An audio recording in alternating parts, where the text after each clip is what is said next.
मसाजिद के अंदर जो अइमा हज़रात हैं, वो क्या बोलते हैं उसको ये सेहूनी लोग वहाँ पर इमाम का चोगा पहन के सब वो अरबी-वरबी तो जानते ही हैं ना, नमाज़ सीखनी भी कोई मुश्किल चीज़ नहीं, बहुत आसान चीज़ है नमाज़। हमारे बच्चे नमाज़ क्या कुरान को हिफ्ज़ कर लेते हैं, इतनी आसान है इस्लाम, तो वो चले जाते हैं वहाँ, ये बात ठीक है। और इसराइल तो ये सोचता है कि जहाँ मैं बमबारी करूँगा, वहीं लोग बैठ जाएँगे, खत्म हो जाएँगे, ठीक है?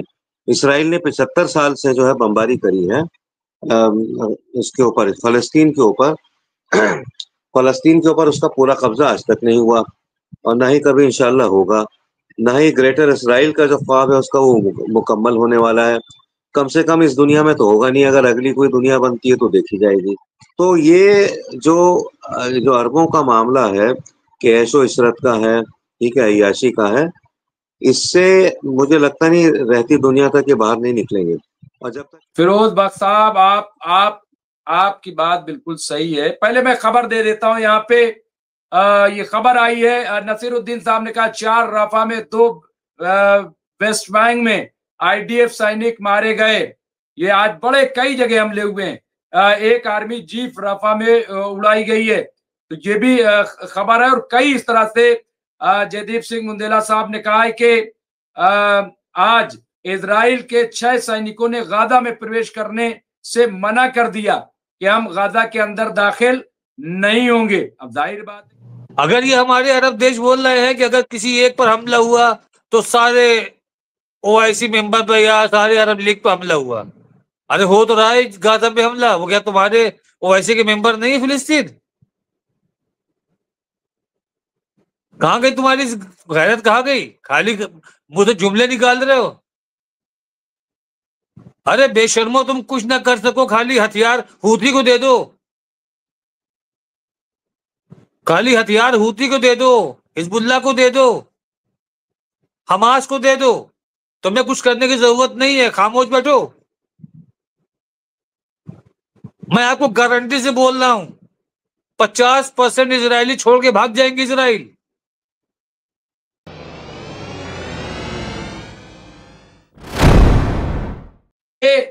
सही कह रहे हैं। और हमने भी कभी भी अवाम, चाहे इजराइल की हो, यूक्रेन की हो, रूस की हो, ईरान की हो, कहीं की भी हो, मैं इसका हमेशा मुखालिफ रहा हूं कि आप अवाम को टारगेट क्यों करते हो। अगर जंग लड़नी है तो आप लड़िए, हमास को मार दीजिए। हम कब कह रहे हैं आप हमास से लड़िए, लेकिन अवाम, हमारी सारी जो बातचीत है वो ये कि आप अवाम को क्यों मार रहे हो, अवाम को टारगेट क्यों कर रहे हो। बहरहाल हमारे साथ जुड़ गए सीनियर पॉलिटिकल एनालिस्ट हैं और कॉलम निगार हैं, जर्नलिस्ट हैं, मिडिल ईस्ट पे बड़ी गहरी नजर है जनाब फिरोज बख्श अहमद साहब। मैं उनका इस्तकबाल करता हूं। आप मौलाना आजाद उर्दू यूनिवर्सिटी हैदराबाद के चांसलर भी रहे हैं और बहुत जिम्मेदारी से बात करते हैं। 2 बातें, एक तो जयदीप सिंह मुंदेला साहब ने राशिद रिजवी साहब के बात पे लिखा कि सही कहा राशिद रिजवी जी ने, अरब देशों में कई मस्जिदों में यहूदी जासूस बनकर मस्जिद में इमाम के रूप में कार्य करते हैं। जब ये लिखा जयदीप साहब ने तो मुझे अर्तुगरुल गादी के वो सब कैरेक्टर बहुत सारे याद आ गए कि कैसे साजिशें होती हैं और कैसे क्या। अच्छा, मैं भी चूंकि राइटर हूं, 2 नॉवेल मैंने भी लिखे हैं। देखिए, बगैर हकायक के कभी भी आप कोई तहरीर नहीं लिख सकते, लिख ही नहीं सकते। सिर्फ हवा में कोई चीज नहीं हो सकती। इमारत के लिए बुनियाद का होना बहुत जरूरी है और किसी ख्याल के लिए कोई चीज का होना बहुत जरूरी। तस्वुरात भी जो है ना वो ऐसे ही नहीं हो सकते हैं। तो बहरहाल ये चीजें, लेकिन सबसे बड़ी चीज मैं आऊंगा, फिरोज बख्श अहमद साहब, हसन रिजवी साहब ने लिखा है कि हूती खुल कर आया, बोला अब रेड सी ही नहीं, अरब समुद्र में भी अब सभी जहाजों को टारगेट, सभी जहाज टारगेट पर हैं, चाहे वो कोई भी देश का जहाज हो, जो इजराइल की तरफ जाएगा निशाना बनाया जाएगा। तो अब ये अरब सी जो है वो भी रेड सी नहीं, अरब सी, वो भी हूती के टारगेट पे आ गया है। हालांकि आज बहुत बड़े हमले जो है फिर इजराइल ने किए, 10 फाइटर जेट से हमले किए हैं यमन पे, लेकिन जवाब भी दिया जा रहा है अंसारुल्लाह अल हौती की तरफ से, जवाब भी बहुत ज्यादा आ रहा है और जंग गजा में बहुत तेजी चल रही है। और जैसा कि कहा हमास ने कि हमने इनको कब्रिस्तान बनाने वाला जाल बना रखा है, ये अंदर दाखिल नहीं हो सकते। तो बहरहाल इसको कैसे देखते हैं? ये जो हूती ने कहा इनके सिलसिले में, कैप्टन शमशाद साहब का भी मैं पढ़ दूं क्योंकि वो कई बार रिपीट कर चुके हैं। यहाँ कैप्टन शमशाद आलम साहब ने लिखा है कि मोसाद और सीए को जासूसी करने में कोई महारत हासिल नहीं है। अमेरिका और इजराइल के लिए जासूसी दर हकीकत यूएनओ और इसका स्टाफ कर रहा है। ये कैप्टन शमशाद आलम साहब ने ये लिखा है। और ये बहरहाल उन्होंने एक बात कही और इससे पहले भी इस तरह की बात सामने आई। कतर पर हमला अमेरिका ने इजराइल के आड़ में किया है, ये कहना है कैप्टन साहब का। तो बहरहाल क्या कहेंगे फिरोज बख्श साहब? जी जी, ऐसा है, ठीक है। देखिए, ऐसा है डॉक्टर साहब कि जहाँ तक हूती का ताल्लुक है, अब हूती के लिए तो करो या मरो वाली पोजीशन है। तो दादा को इन्होंने कंप्लीटली जो है एक तरह से समझिए कि बहुत बुरी हालत कर दी है। इसको कहते हैं तहस नहस, उस टाइप से इन्होंने कर दिया है तो दादा को। और हूती अब से नहीं कम से कम हूती उन मुनाफिक अरब ममालिक से तो बहुत बेहतर है ना। क्या क्या क्या उसकी औकात है बेचारे की, क्या उसकी वक़्त है, क्या उसके पास ताकत है। लेकिन उसके पास ईमान की ताकत है, उसके पास एक जज्बा है, जज्बे की ताकत भी बहुत बड़ी होती है। क्योंकि अगर और कुछ नहीं हो तो आपको उड़ाने के लिए जज्बा ही काफ़ी है। ये हूतियों में दिख रहा है, ठीक है। और इसराइल तो ये सोचता है कि जहाँ मैं बमबारी करूँगा वहीं लोग बैठ जाएँगे, ख़त्म हो जाएँगे, ठीक है। इसराइल ने 75 साल से जो है बमबारी करी है उसके ऊपर, फ़लस्तीन के ऊपर। फ़लस्तीन के ऊपर उसका पूरा कब्ज़ा आज तक नहीं हुआ और ना ही कभी इंशाअल्लाह होगा। ना ही ग्रेटर इसराइल का जो ख्वाब है उसका वो मुकम्मल होने वाला है। कम से कम इस दुनिया में तो होगा नहीं, अगर अगली कोई दुनिया बनती है तो देखी जाएगी, पहली बात। अच्छा, दूसरी बात, एक बात आई थी कि मसाजिद के अंदर जो अइमा हज़रात हैं, वो क्या बोलते हैं इसको, ये सेहूनी लोग वहाँ पर इमाम का चोगा पहन के सब वो अरबी तो जानते ही हैं ना। नमाज सीखनी भी कोई मुश्किल चीज़ नहीं, बहुत आसान चीज़ है नमाज। हमारे बच्चे नमाज क्या कुरान को हिफ्ज़ कर लेते हैं, इतनी आसान है इस्लाम, तो वो चले जाते हैं वहाँ। ये बात ठीक है। इसके अलावा एक चीज़ और नोट करने की है कि इनकी जो औरतें हैं, इनकी जो ख़वातीन हैं, इनकी जो दोशेज़ाएँ हैं, खूबसूरत दोशेज़ाएँ हैं, में आती हैं और वो अरब पन बना करके वो अख्तियार करके और इनसे शादी कर लेती हैं। अब सारे राज जो है, मेरे ख्याल से इसका एक जो एग्जाम्पल था, चाहे वो अरब हो या इंग्लिश लेडी हो, अगर वो किसी बड़े आदमी से, किसी हेड ऑफ द स्टेट से शादी करती है, जैसे किंग हुसैन ने करी थी। उनकी बीवी अंग्रेज थी, ठीक है, लेकिन बहुत क्लोज थी इनके, क्या नाम है आपके, ये जो आपके मोसाद के लोग हैं, ठीक है, सेहूनी लोग हैं। तो ये जो अरबों की जो आदत है ना, ये माफ करिए मैं सख्त बात बोलता हूँ, मुझे लोग पसंद नहीं करते, इसलिए गालियां भी पड़ती हैं, धमकियां भी आती हैं। ये जो इनकी अय्याशी की आदत है अरब मुल्कों की, और ये अपने जो है अलावा इसके इनको काम करने की आदत नहीं है। सारी चीजें तेल दे के ये अमेरिकन से, यूरोपियन कंट्रीज से लेते हैं। इन्होंने कुछ कायदे की कोई यूनिवर्सिटीज भी नहीं बनाई। इनके यहाँ जो लोग हैं वो फॉरेन यूनिवर्सिटीज में पढ़ते हैं, इंडिया में भी काफी आ जाते हैं।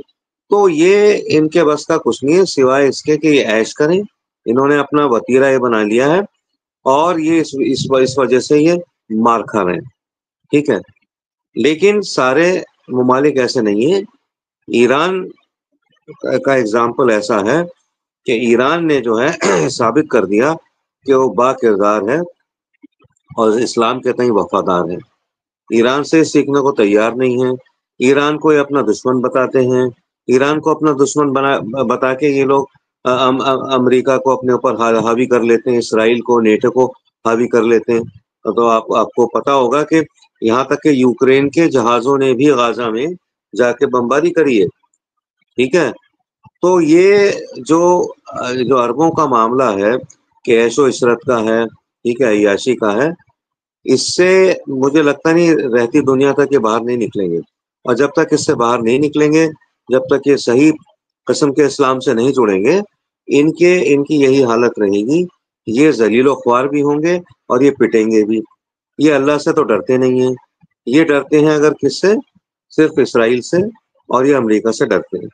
तो इनके हालात बहुत ज्यादा खराब होने जा रहे हैं, कोई बेहतरी नहीं आएगी। आपने देखा जो इनकी अरब ममालिक की जो मीटिंग हुई थी, समिट हुई थी, सब मिले थे, किसी में दम नहीं था कि एक दमदार जो है स्टेटमेंट पर लगा था। सबकी जो है ये समझिए कि सिट्टी पिट्टी गुम थी इसराइल अमेरिका की वजह से। कई बार चेंज किया गया उस स्टेटमेंट को। तो ये जो लोग हैं, इन्होंने 2 साल में कुछ नहीं किया।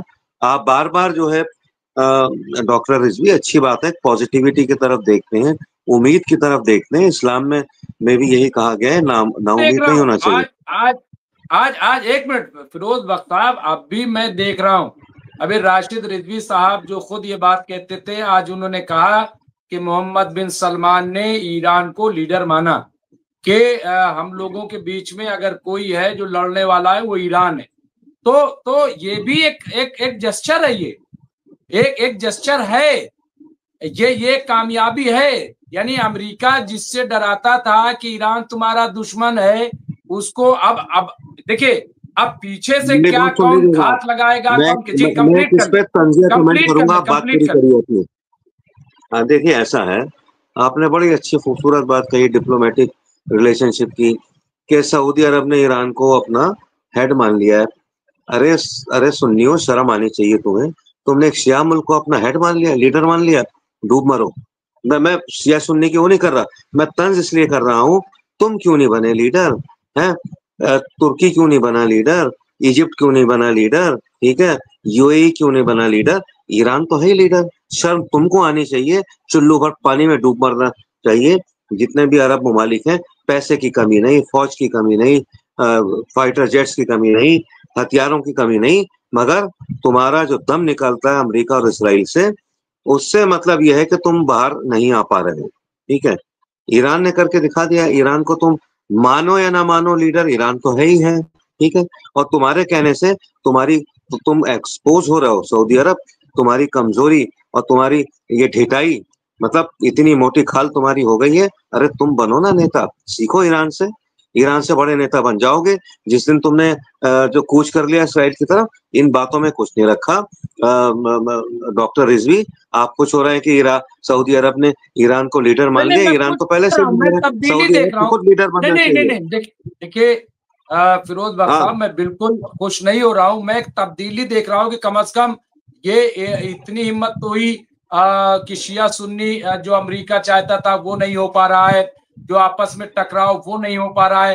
देखिए मैं हमेशा चीजों को एक अच्छा एनालिसिस, देखिए तनकीद कहते हैं बहुत अच्छी चीज है, लेकिन तनकीद को लोग निगेटिविटी में ले जाते हैं। मैं मुस्बत तनकीद का कायल हूँ कि तनकीद हो, लेकिन वो तनकीद जो रास्ता दिखाने वाली हो। तनकीद के बारे में कहा जाता है कि तनकीद कांटा बिछाने का नाम नहीं है, तनकीद जो है वो कांटे हटाने का नाम है। हमने जो पढ़ा हम उसी तरीके से चीजों को देखते हैं। और आपका गुस्सा जायज है, देखिए आपका गुस्सा जायज है। आज सब दुनिया ये मान रही है कि आज गाजा में अगर लाशें बिछी हुई हैं, गाजा में अगर यलगार है, तो उसके जिम्मेदार अरब ममालिक हैं, इसमें दो राय नहीं है।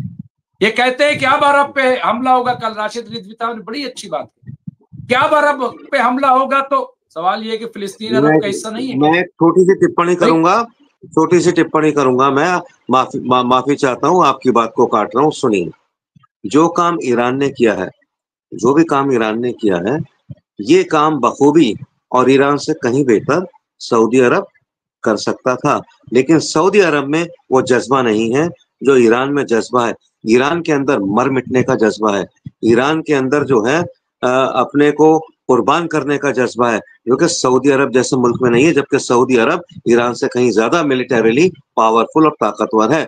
अगर जो काम ईरान ने किया है वो सऊदी अरब कर जाता या अल-सीसी कर जाते इजिप्ट वाले, वो उसका नतीजा वही होता जो ईरान ने करके दिखा दिया। हो सकता है ईरान से ज्यादा लेकिन हिम्मत नहीं है इन लोगों में, जज्बा नहीं है। माफ कीजिए फिरोज बख्श साहब, आपकी बात बिल्कुल सही है। पहले मैं खबर दे देता हूं यहाँ पे।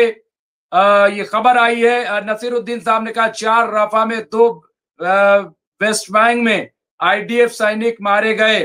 ये आज बड़े कई जगह हमले हुए हैं। एक आर्मी जीप रफा में उड़ाई गई है, तो ये भी खबर है। और कई इस तरह से जयदीप सिंह मुंदेला साहब ने कहा है कि आज इजराइल के 6 सैनिकों ने गाजा में प्रवेश करने से मना कर दिया कि हम गाजा के अंदर दाखिल नहीं होंगे। अब जाहिर बात है कि अंधी सुरंग है, वहां कुछ पता ही नहीं है कि कहाँ जाना है, क्या करना है वहां पे। नसीरुद्दीन साहब लिखा है कि वर्तमान में गाजा वासियों ने अंदर ही अंदर नई सुरंग तैयार की है। आईडीएफ परेशान है, वो लोकेट ही नहीं कर पा रहा है। तो ये काम जो अभी राशिद रिजवी साहब ने कहा, और मुझे तो आज जो खबर मिली कि जॉर्डन और फिलिस्तीन के बीच में जो बॉर्डर है वहां पे भी गोलीबारी हुई है। इसका मतलब ये है कि जॉर्डन के लोग जो है वो प्रोटेस्ट कर रहे हैं और वहां इजराइल को खतरा है। इजराइल ने वहां पे बड़ी फोर्स लगा दी है। उसको लग रहा है कहीं ऐसा ना हो कि जॉर्डन से लाखों लाख लोग कहीं तिल अवीव की तरफ कूच न कर जाएं। ये डर है, ये खौफ है। और आज नईम कासिम ने लेकिन जो बात ये कह रहे थे, फिरोज बख्श साहब का गुस्सा जायज है, वो बात सही कह रहे हैं। लेकिन सवाल ये कि जितने असलहे हैं उनका रिमोट कंट्रोल कहाँ है? कैसे चला लेंगे मोहम्मद बिन सलमान? ये तो बताइए, कैसे चलाएंगे जब तक वो रिमोट कंट्रोल वो इनके हाथ में नहीं आएगा। और वो तब आएगा जब चीन से खरीदेंगे, वो तब आएगा जब रूस से खरीदेंगे। अमेरिका से खरीद के असलहा दुनिया का कोई मुल्क अपने से तो उसको चला ही नहीं सकता। और इसीलिए अब दुनिया में अमेरिका फेल होने जा रहा है। मैं आपको बता रहा हूं, फेल होने जा रहा है। इनकी टेक्नोलॉजी फेल होने जा रही है। जब से पेजर अटैक हुआ है, मैं आपको बताऊं, आज बरसी है, जब से लेबनान में पेजर अटैक हुआ है, दुनिया के कई मुल्कों ने पेजर इस्तेमाल पर रोक लगा दी। दूसरा मैं आपको बताऊं राशिद रिजवी साहब, ये जो एप्पल फोन है ये लोगों ने बंद कर दिए। आप पता कर लीजिए, अगर किसी वीआईपी के पास जो पड़ा वो है, अगर आपको मिल जाएगा तो बताइए। पहले फैशन माना जाता था, लेकिन अब खतरा माना जाता। इस तरह की बहुत सारी ऐसी टेक्नोलॉजी मैं आपको बता रहा हूं, आने वाले दिनों में वो सब बंद होंगी। और ये सेटबैक है अमेरिका के लिए। क्या कहेंगे?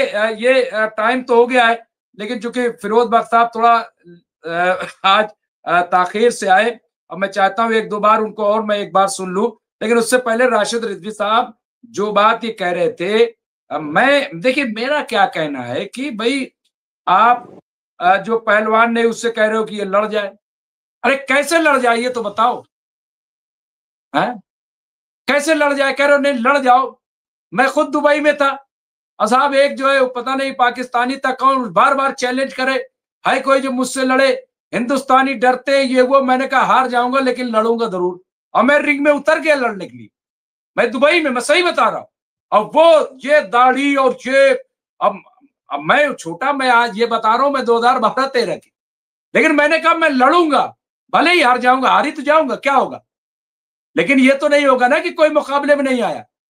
अब मैं गया, हारा भी, मैं सही बता रहा हूं, क्योंकि वो लहीम जहीम, अब वो हाथ वाला वो क्या है, हैंडलिंग जो होती है।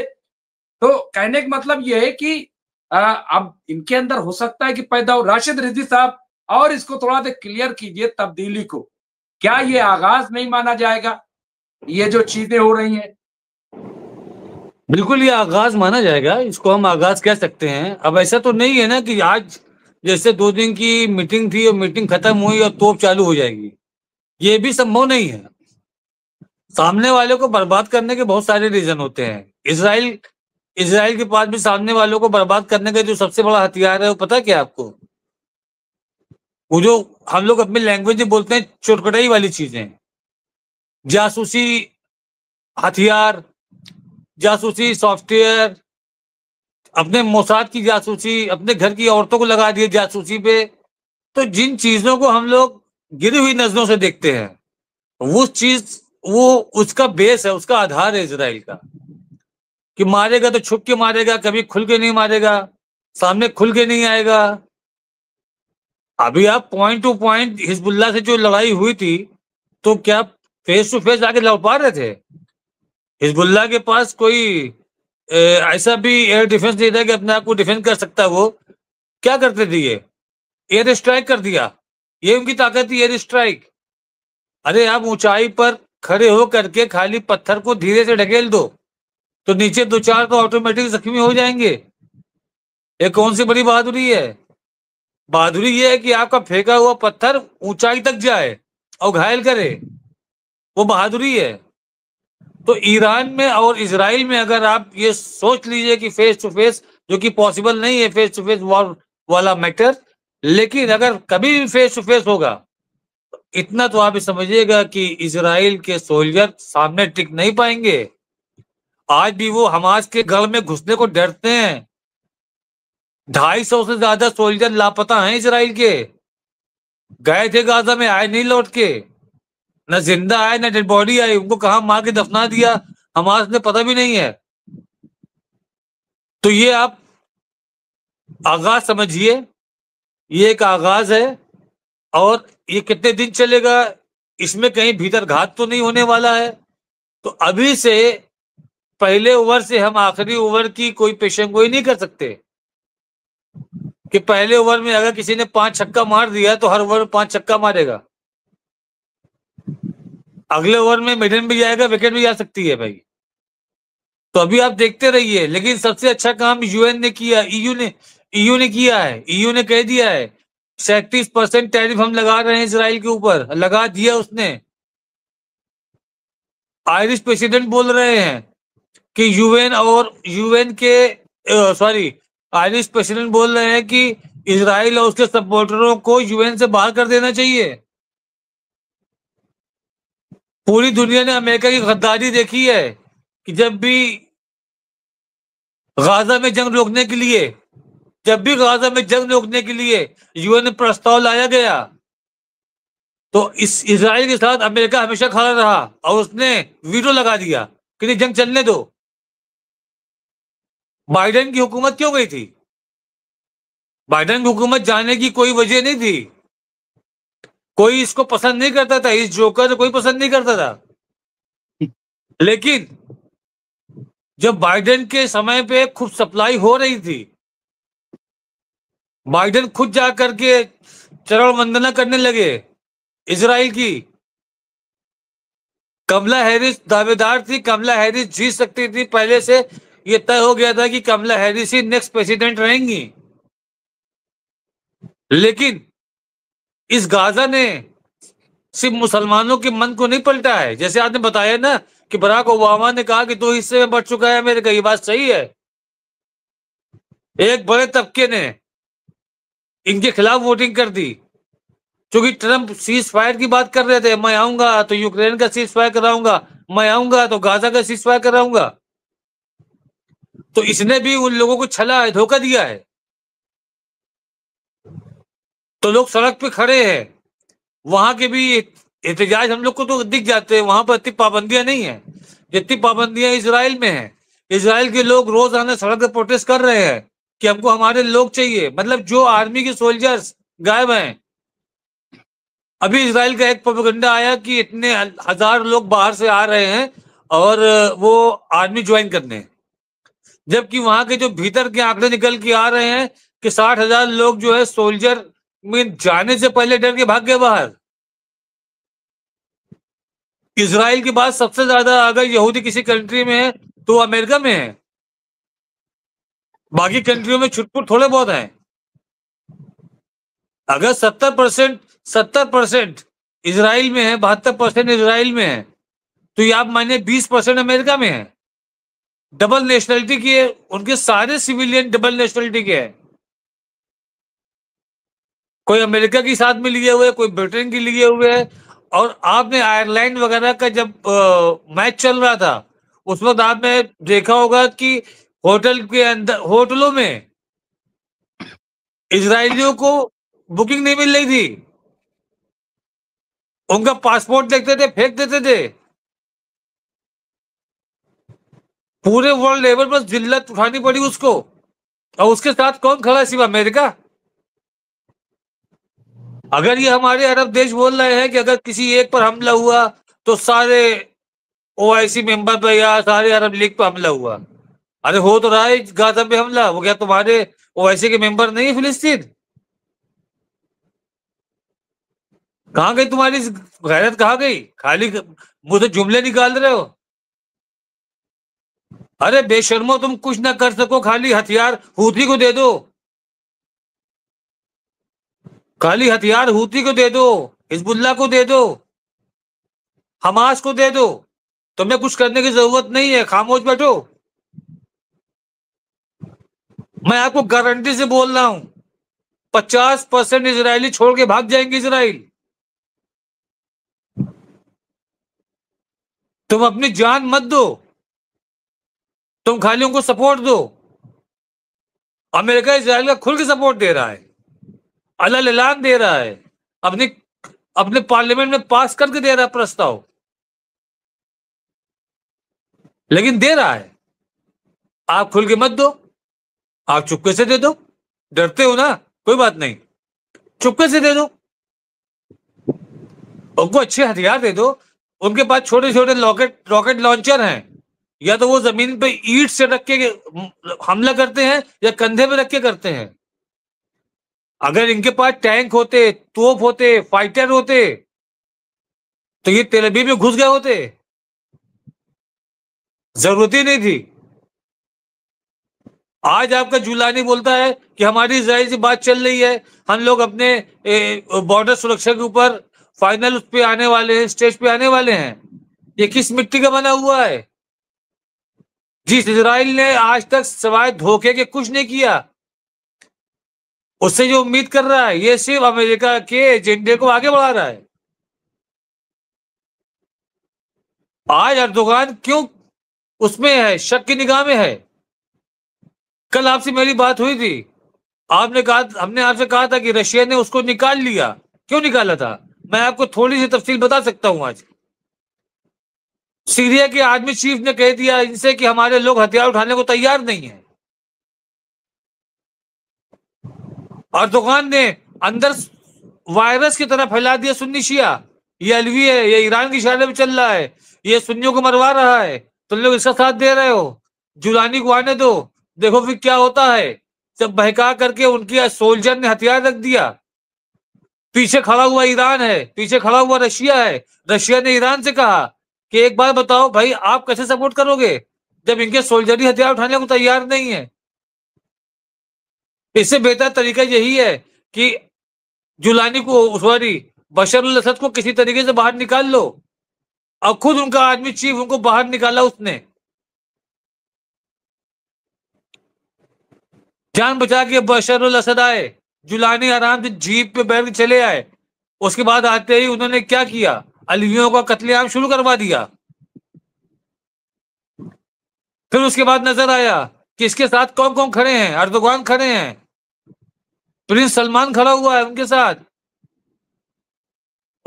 ट्रम्प खड़ा हुआ है। ये सारी मुहिम बनाई गई थी लेबनान का रास्ता बंद करने के लिए, क्योंकि हिजबुल्लाह सबसे ज्यादा खतरनाक दुश्मन था। हिजबुल्लाह ने बहुत तबाह किया है। हिजबुल्लाह ने तो जो इनके जिन्होंने कैप्चर ऑक्युपाई करके रखे थे एरिया को पूरा खाली करवा दिया था, इतना मारा था हिजबुल्लाह ने, इनके सारे रडार उड़ा दिए थे उसने। तो हिजबुल्लाह को किसी भी तरीके का हथियार न पहुंचे, किसी भी तरीके का हथियार न मिले, ईरान कोई सपोर्ट न कर पाए उनका, इसीलिए उसको उन्होंने सीरिया को पलटवा करवा दिया तख्ते का, ताकि ईरान उनकी किसी भी तरीके से मदद न कर पाए। और आज प्रिंस सलमान कह रहे हैं कि ओआईसी का असली लीडर ईरान है। तुम इजराइल पे दबाव बनाने के लिए, अमेरिका पे दबाव बनाने के लिए बोल सकते हो, लेकिन वास्तविकता तो तुम्हारे अंदर क्या है कि तुम्हारे अंदर गुलामी बसी हुई है। तुम्हारे यहाँ के लोग तो कुदाल नहीं उठा सकते, हथियार क्या उठाएंगे? कुदाल उठाने के लिए तो भारत, पाकिस्तान और बांग्लादेश के लेबर जाते हैं वहां पर। तुम्हारे लोग क्या उठाएंगे हथियार? तुमको रशिया हथियार दे दे, तुमको चाइना हथियार दे दे, तुमको ईरान हथियार दे दे, जिनको बैट चलाने की तमीज नहीं है, अगर तुम उनको बेहतरीन बल्ला पकड़ा दो कि बॉल बीच में लगे छक्के चला जाए, तो जिनको बैट चलाने की तमीज नहीं है उनको आप कोई भी बैट दे दो, रिजल्ट सिफर आएगा। जी मुमताज साहब, समय वक्त बहुत ज्यादा हो गया आपका। नहीं ठीक है बहुत बढ़िया। और आखिर में सदारती तकरीर के तौर पे कई अपडेट भी आई हैं जो मैं अपडेट करूंगा। सबसे बड़ी अपडेट आई कि गाजा शहर में इंटरनेट कनेक्टिविटी बहाल कर दी गई है। बहुत सारे इलाकों में नेटवर्क आ चुका है क्योंकि कल से ब्लैकआउट किया हुआ था, लेकिन अब वहां पे बहाल हो गई है। तो ये एक खबर आ रही है। इसके अलावा यहाँ पे बताया है, हसन रिजवी साहब ने लिखा है कि अब तो अर्दगान साहब भी आयतुल्ला खामनाई साहब के नक्शे कदम पर चलने की कोशिश कर रहे हैं।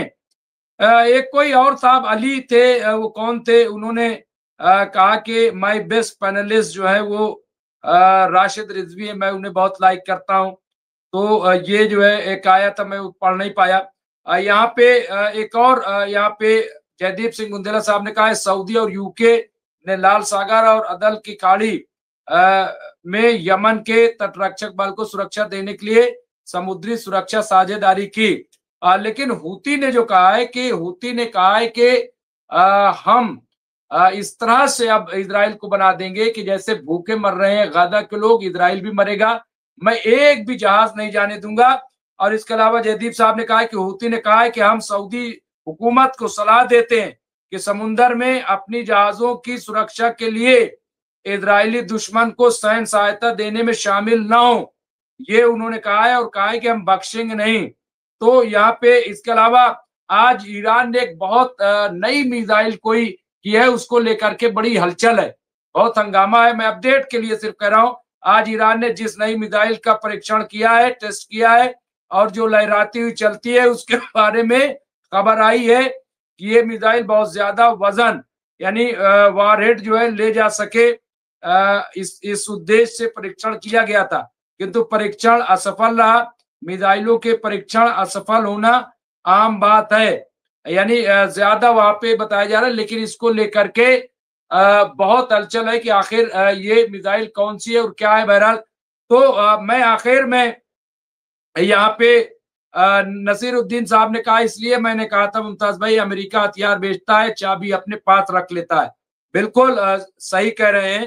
तो आखिर में मैं चाहूंगा, जयदीप साहब ने कहा 150 देश एक और एक देश का वीटो एक और, ये भी एक बहुत बड़ी सच्चाई है। लेकिन मुझे लग रहा है कि आने वाले दिनों में बहुत कुछ चीजें बदलेंगी। बहरहाल मैं यहाँ पे आखिर में सदारती खुतबे के लिए चाहूंगा फिरोज बख्त अहमद साहब, क्या कहेंगे आखिर में? बातें आपने सुन ली, अपडेट भी सुन ली। हसन रिजवी साहब ने एक और लिखा है कि अरब तब तक ताकतवर रहे जब तक मौला अली और रसूलुल्लाह का दौर था। बांदे रसूल अरबों की ताकत धीरे धीरे खत्म होती गई। आज यहाँ पे देख लो क्या हाल हो गया है। तो ये तमाम चीजें देखिए, ये इस तरह की बातें मैं समझता हूँ कि फिलहाल जो है हम नहीं करते हैं। और आज ईरान जो है, एक मिनट राशिद अनम्यूट कर ले। देखिए दूसरी चीज ये कि आज ईरान आप देखिए कि जा रहा है, आज भी फोनिक बात हुई है, तमाम चीजें चल रही हैं, हालात बदल रहे हैं। फिरोज बख्त साहब, राशिद साहब कुछ कह रहे थे क्या? जी नहीं, फिरोज साहब को बोलिए। ठीक है, बस आपको कुछ कहना है तो फरमाइए, कोई बात नहीं, मैं तो बोलना ही है मुझे तो आखिर में। जी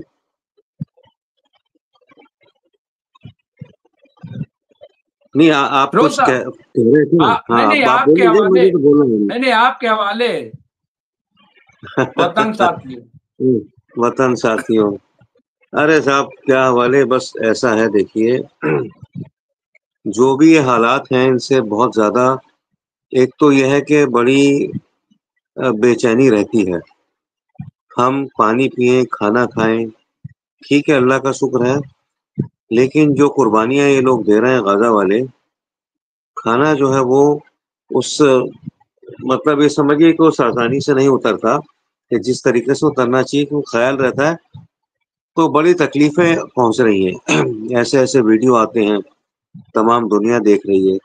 मगर हैरानी की बात यह है कि जब वियतनाम में एक बरहना बच्ची सड़क पे आती है, उसकी वो नेपाम बम से जलती है, तो उसको देख के वियतनाम की जंग को रोक दिया जाता है।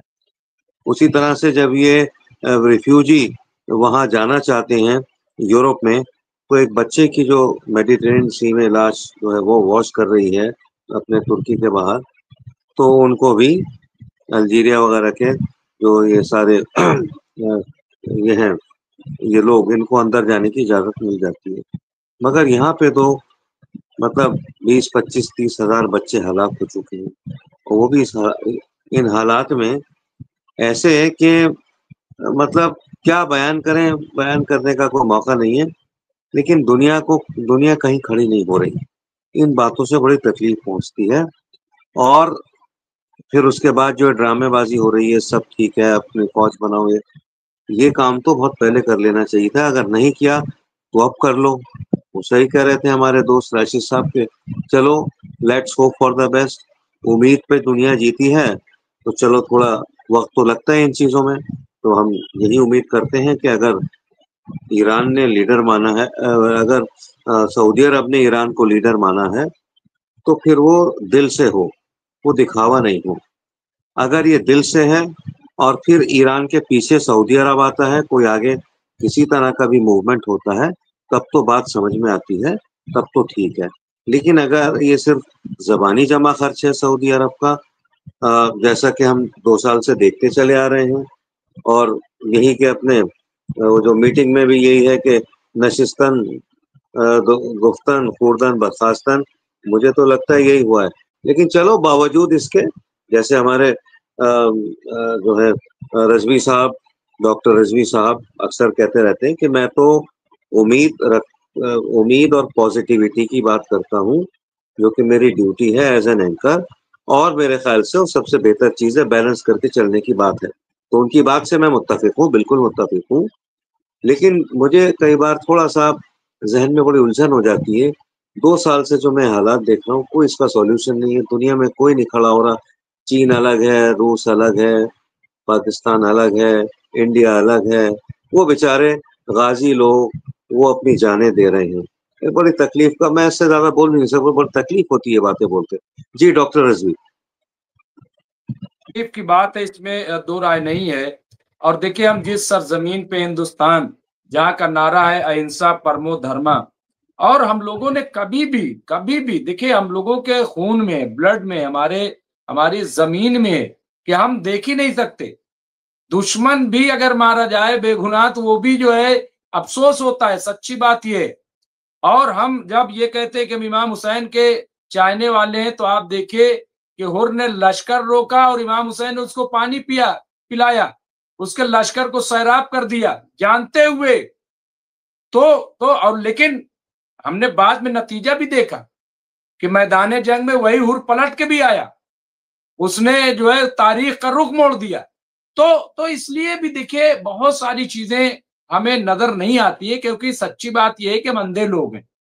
हमें अगले पल का पता नहीं है, हम कितने बड़े दानिश्वर हो जाएं, कितने बड़े कुछ हो जाएं। बहरहाल तो बहुत बहुत शुक्रिया। यहाँ जयदीप साहब ने एक और अपडेट दी, मैं वो भी कर देता हूँ। एक यमनी ड्रोन इलाद पोर्ट के एक होटल पर जाकर गिरा था, और अब खबर है कि एक ड्रोन बिना सायरन के अंदर फिर से प्रवेश कर गया है, दाखिल हो गया है। तो यहाँ पे आप देखिए, इस तरह की खबरें, ब्रेकिंग न्यूज आ रही है। एक और बताया, ब्रेकिंग खबर है, अभी अभी ताजा खबर है कि यमन ने एक मिसाइल से फिर हमला कर दिया है। यमन ने अभी हमला किया है। इसके अलावा यहाँ पे शाम 8 बजे से अब तक यमन 2 ड्रोन और 1 बैलिस्टिक मिसाइल से हमला किया है। तो यहाँ पे आप ये देखिए, जंग पूरी तरह से जारी है। बहरहाल, और जब भी कोई अपडेट होगा मैं आपको अपडेट दूंगा। बहुत सारे हमारे साथी, जी जी जी, सिर्फ 2 सेकंड की बात करना चाह रहा हूँ। जब यमन इतनी मेहनत कर रहा है, तो ये जो मुल्क हैं, ईरान जो मदद कर रहा है वो अलग है।